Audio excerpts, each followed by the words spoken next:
దేవుడి స్తోత్రం. మీ అందరి కొందనాలు దేవుడి మాటలు ఇందాం కొద్దిసేపు పెద్దగా. దేవుడు చెబుతున్నాడు, మోసేతో చెబుతున్నాడు, మరియు యెహోవా మోసేతో ఇట్లా నేను నీవు ఐగుప్తిలో నుండి తోడుకొచ్చిన ప్రజలు బయలుదేరి నేను అబ్రహామునకు, ఇస్సాకునకు, యాకోబునకు ప్రమాణము చేసిన సంతానముకు దీన్ని నిశ్చదనని చెప్పిన పాలు తేనెలు ప్రవహించు దేశమునకు లేచి పొడ్లి అని చెప్పాడనమాట. మీరు లెగిసి ఇశ్రాయేలు పెద్దలో నేను అబ్రహాంతో, ఇస్సాకుతో, యాకోబుతో వాగ్దానం చేశాను. ఆ వాగ్దానం చేసిన వాడిని నేను, నమ్మదగిన వాడిని, వాగ్దానం నెరవేర్చేవాడిని అని వాళ్ళు ఎంత శోధన పెట్టినా కానీ వాళ్ళని విడవకుండా నడిపేస్తున్నాడు అనమాట దేవుడు. మోసే చెబుతున్నాడు, పాలు తేనెలు ప్రవహించు దేశానికి వెళ్ళండి మీరు. నేను నీకు ముందుగా దూతను పంపి కానానీయులు, అమరీయులు, హితీయులు, పెర్జీయులు, ఇబిసీయులు, మోబసీయులను వెళ్ళగొట్టేదను. అలా వెళ్ళగొడతాడంట. నీ శత్రువుల్ని వెళ్ళగొడతాడని చెబుతున్నాడు అనమాట. మీరు వెళ్ళండి అని చెప్పాడనమాట. చెబితే మోసే లెగిసి అలా ప్రయాణం చేశాడు. ప్రయాణం చేసి బయలుదేరారన్నమాట. పాలు తేనెలు ప్రవహించు దేశానికి వెళ్తాకి. మీరు లోబడినోళ్ళని ప్రజలు గనుక నేను మీతో రాను అంటున్నాడు దేవుడు వాళ్ళతో రాను అన్నాడు అన్నమాట.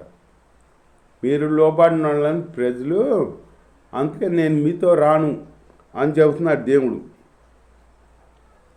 త్రోవలో మిమ్మును సంహరించదనేమో అని మోసేతో చెప్పాను. అంటే వాళ్ళు ఇసుకెత్తున్నారు కదా, ఆ ఇసుకలో వాళ్ళని దారిలో సంహరిస్తానేమో నాకు తెలీదు, అందుకే నేను రాను. నేను దేవదూతను పంపిస్తాను మీకు ముందు వెళ్ళండి అని చెప్పాడు దేవుడు. అని చెప్పేటప్పటికే అని మోసేతో చెప్పాను. ప్రజలు ఆ దుర్వార్తను విని దుఃఖించిరి. ఆ వార్తని విని దుఃఖించారంట. దేవుడు మనతో రావట్లేదు అని దుఃఖించారంట. ఎలా వస్తారా? నువ్వు మంచిగా ఉంటే దేవుడు ఆజ్ఞ పాటిస్తే వస్తారు. ఆయన చెప్పిన మాట వింటే ఆయన వస్తారు. ఇప్పుడు మనమైనా మన అంటే వెళ్ళని రావాలంటే వాళ్ళు చెప్పిన మాట వింటే వస్తారు. వాళ్ళు చెప్పిన మాట మనం వినకుండా లోపడకుండా మనం సరుగుతాం, గొనుగుతాం, ఇట్లా చేస్తే వాళ్ళు వస్తారా? రాదు కదా. దేవుడి స్తోత్రం. ఎవడును ఆభరణములను ధరించుకొనలేదు. కాగా యెహోవా మోసేతో ఇట్లా నీవు ఇశ్రాయేలుతో మీరు లోబడినోళ్ళని ప్రజలు ఒక్క క్షణంలో నేను మీ నడుముకు వచ్చిన మిమ్మును నిర్మలము చేసేదను. నిర్మలము చేతానేమో అని నేను రాను అని చెప్పాడు మాట దేవుడు. దేవదూతను పంపించాడు. దేవదూతను మీకు ముందుగా పంపిస్తాను, మోసే నువ్వు వాళ్ళని తీసుకెళ్ళు అని చెప్పాడు మాట. ఎంత ఇసుకలేకపోతే దేవుడు ఆ మాట అన్నాడు. ఎంతో ఇసుకిచ్చారన్నమాట. ఇసుకిస్తే దేవుడు ఇసుకుపోయి నేను మీతో రాను, ఒకవేళ మయ్యాన వాళ్ళ సనుగులు చూసి నాకు కోపం వచ్చి వాళ్ళని ఏమైనా సంహరిస్తానేమో, అందుకని నేను రాను మీతో. మీకు ముందుగా దేవదూతను నేను పంపుతాను, మీరు వెళ్ళండి అని చెబుతున్నాడు అనమాట. చెబుతున్నాడు అనమాట. మీ ఆభరణములను మీ మీద నుండి తీసివేయుడి అని చెప్పుమ నేను. కాబట్టి ఇశ్రాయేలు హోరేబు కొండ వద్ద తమ ఆభరణములను తీసివేశారు. హోరేబు కొండ వద్ద తీసివేశారంట.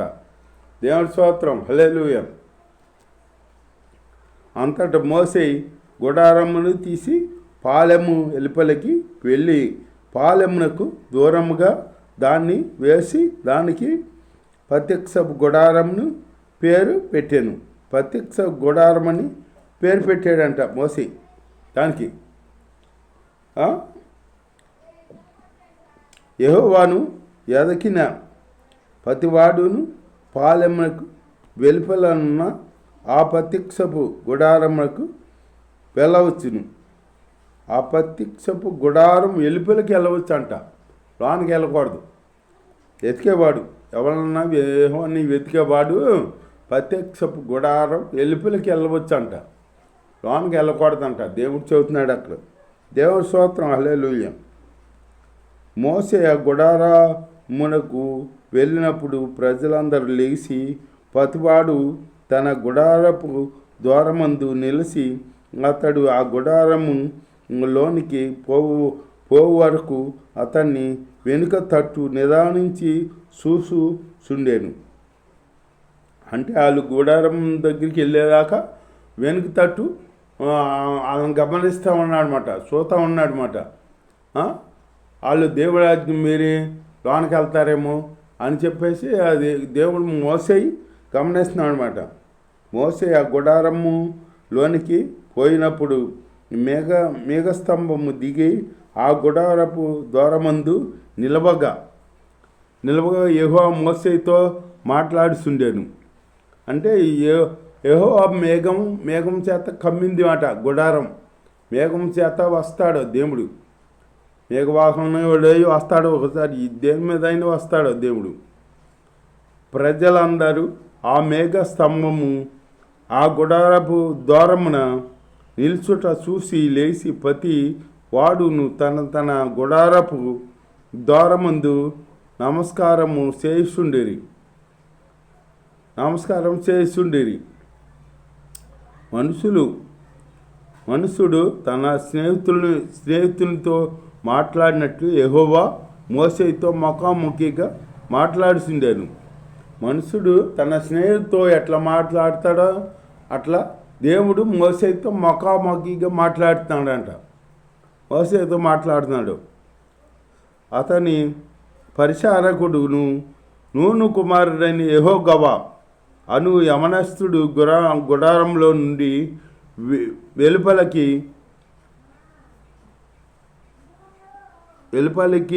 రాలేదు.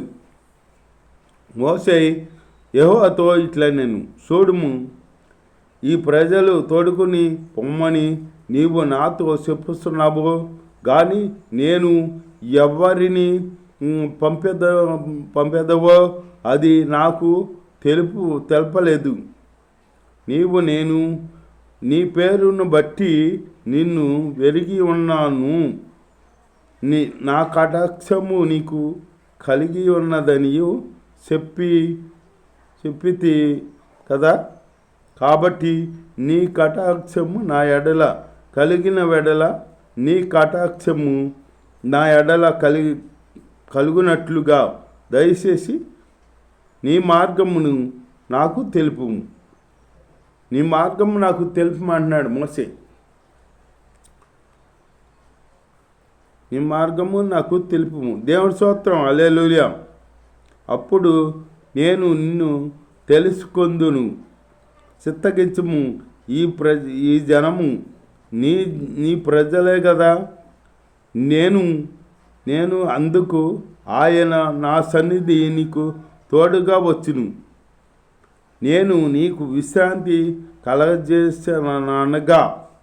కలగజేసేదనగా మోసే నీ సన్నిధి రాని ఎడల ఇక్కడ నుండి మమ్మును తోడుకుని పోకుము. నా ఎడలను నీ ప్రజల ఎడలను నీకు కటాక్షం కలిగినదని దేని వలన తెలియబడును. నీవు మాతో వచ్చుట వల్లనే కదా అని అంటున్నారు ఇశ్రాయేలు పెద్దలు దేవుని రమ్మంటున్నారు అన్నమాట. నీవు రాకపోతే మేము ఎక్కడి నుంచి వెళ్ళమంటున్నారన్నమాట. దేవుని రమ్మంటున్నారు. మళ్ళీ దేవుని మాట వినకుండా ఒకసారి దేవుణ్ణి గొడుగుతూ చేస్తున్నారన్నమాట. దేవుని స్తోత్రం, హల్లెలూయా. అట్లు మేము అనగా నేనును నీ ప్రజలను భూమి మీద ఉన్న సమస్త ప్రజలలో నుండి ప్రత్యేకింపబడుదుమని ఆయనతో చెప్పాను. మోసే చెబుతున్నాడు మాట. నేనును నీ ప్రజలు ఒక ప్రత్యేకంగా ఉంటామని చెబుతున్నాడు అనమాట. దేవుడి స్తోత్రం, హల్లెలూయా. కాగా యెహోవా నీవు చెప్పిన మాట చొప్పున చేసేదను. నీ మీద నా కటాక్షము కలిగినది. నీ పేరును బట్టి నిన్ను ఎరుగుదనని మోసేతో చెప్పగా, మోసేతో చెబుతున్నాడు అన్నమాట. నీ నీ నీ మీద నా కటాక్షం ఉంటుంది, నీతో నేను వస్తాను అని మోసేతో చెబుతున్నాడు అన్నమాట. అతడు దయ చేత నీ మహిమను నాకు చూపమనగా ఆయన నా మంచితనము అంతయు నీ ఎదుట కనుపరిచెదను.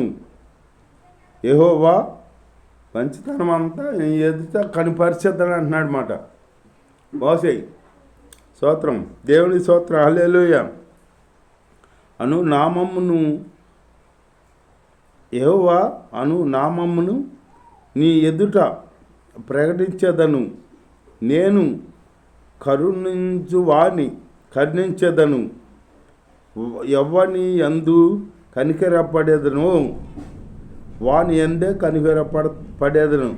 అంటే ఎవని ఎందు కనికరపడాలని దేవుడు అనుకుంటున్నాడో వాని ఎందే కనికరపడతాను నేను అని చెబుతున్నాడు దేవుడు.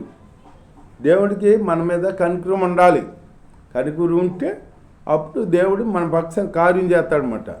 అట్లా కనికరం లేకుండా మనం జీవించామనుకో మన జీవితం అటు ఇటు కాకుండా వెళ్ళిపోద్ది, మయోమయం అయిపోద్ది అన్నమాట. దేవుడి స్తోత్రం, హల్లెలూయా. మరియు ఆయన నీవు నా ముఖమును చూడజాలవు. ఏ నరుడును నన్ను చూసి బ్రతుకాడు నేను. ఏ నరుడు దేవుని ముఖం చూసి బతకడానికి చెబుతున్నాడు అనమాట. చెబుతుంటే అప్పుడు మరియు యెహోవా ఇదిగో నా నా నా సమీపమున ఒక స్థలం అన్నది. నీవు ఆ బండ మీద నిలవలేను. నీ మహిమ నా మహిమ నిన్ను దాటి వెళ్ళుచుండగా, ఆయన మహిమ మోసేని దాటి వెళ్ళుచుండగా బండసాటం అనమంటున్నాడు అనమాట. నా చేతితో నిన్ను కప్పేదను, చేతితో కప్పేద్దను అంటున్నాడు అనమాట. దేవుని మహిమని చూడలేరు ఎవరు. అందుకనే మోసే చూడాలని ఆశ కలిగిందంట మోసేకి. మోసే అడిగాడు, నేను నీ మహిమ చూడాలి ప్రభా, నేను చూడాలని ఆశగా ఉందంటే ఏ నరుడు నన్ను చూసి బతకలేడు అని చెప్పి ఒక పని చెయ్యి, నువ్వు ఆ బండ దగ్గరికి వెళ్ళు, ఆ బండ సాటును ఉండు, నేను నిన్ను దాటిపోయేదాకా నా చేతితో నిన్ను కప్పుతాను. నేను దాటి వెళ్ళిపోయినాక నా వెనక భాగం నువ్వు చూడు అని చెప్పాడన్నమాట. నేను నా చెయ్యి తీసిన తర్వాత నా వెనుక పాశ్యమును చూసేదవు అని నా ముఖము నీకు కనబడదని మోసేతో చెప్పాను. ముఖం కనబడదని చెప్పాడన్నమాట. వెనక భాగం చూడమన్నాడు.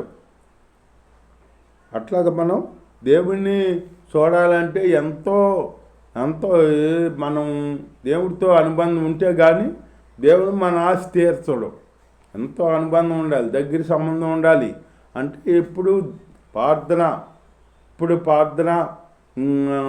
వాక్యం చదువుతాం, పాటలు పాడతాం, ఇదే దేవుడితో సత్సంబంధం కలిగి ఉన్నామనుకో మనం ఆశపడ్డా కానీ మన ఆశ తీరుతాడు దేవుడు.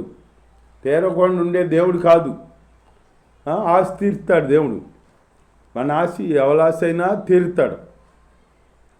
అట్లాగే ఆశపడ్డ వలన తృప్తి వచ్చే దేవుడు మాట. ఒక గుడ్డివాడు అలాగే వచ్చాడనమాట. నన్ను నీకు ఇష్టమైతే శుద్ధుడిని చేయమంటే నాకు ఇష్టమే, నువ్వు శుద్ధుడు కమ్ము అని అతన్ని శుద్ధుడుగా చేశాడనమాట. యేసయ్య శుద్ధిగా చేశాడనమాట.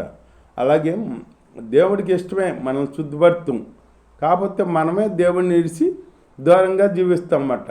అలా జీవించకుండా దేవుణ్ణి ప్రార్థన చేసుకుంటూ దేవుణ్ణి అంటపట్టుకుని దేవునిలో జీవిద్దాం. దేవుడి ఈ వాక్యం దీవించుగాక.